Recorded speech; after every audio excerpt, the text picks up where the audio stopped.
Kain po tayo guys. Kain po tayo ng panggabi. Ulam po natin ay yan. Hotdog, itlog, saka tinapa. At saka yung Bicol Express na natira po kaninang umaga. Yan. Kain po tayo guys. Kain po tayo ng panggabi. At ito nga po mainit-init pa. Yan.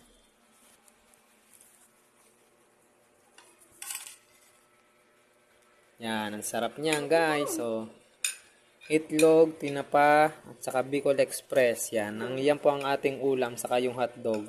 Yan po yung ating ulam ngayong gabi. Kain po tayo.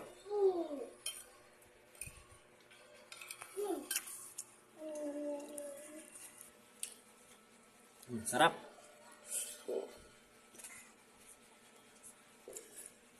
Ito po yung aking anak.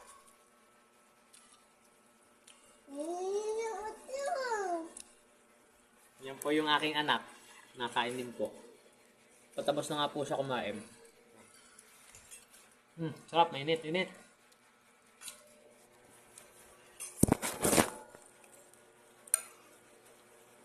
Kain po tayo. Sarap ng ating pagkain. Mainit.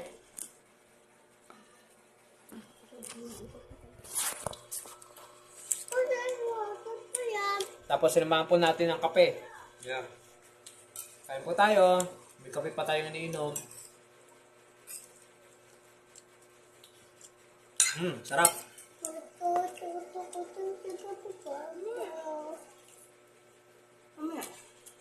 Ayan po.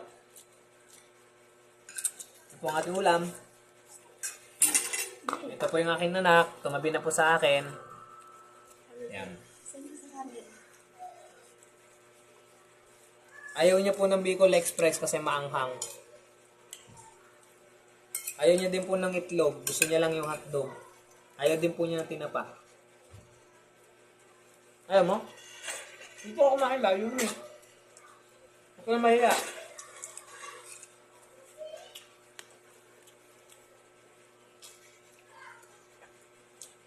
Sarap.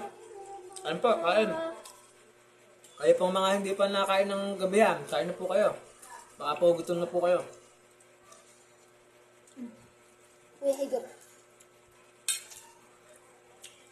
So ito po yung sausawan po natin, suka. Suka may bawang sa kasili. Suka na may bawang sa asim.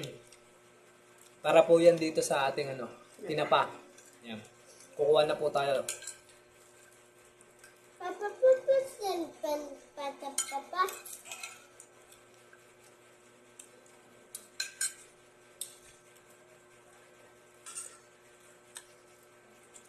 Sarap.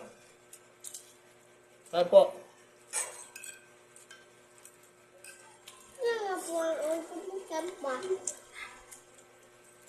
Gusto. Ang sarap po kumain guys. Kasi ang init po ng ating pagkain. Kaya talagang todo percent na 100. Kaya talagang napakasarap. Kaya kayo po pagka kakain dapat bagong luto. Para talagang sarap. Ano guys? Kain po tayo. Bicol Express. So, sausaw po natin dito sa suka. Mama, magtiyan ito. Magtiyan lakay dito.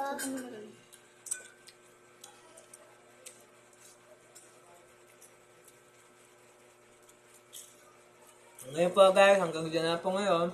Bye-bye!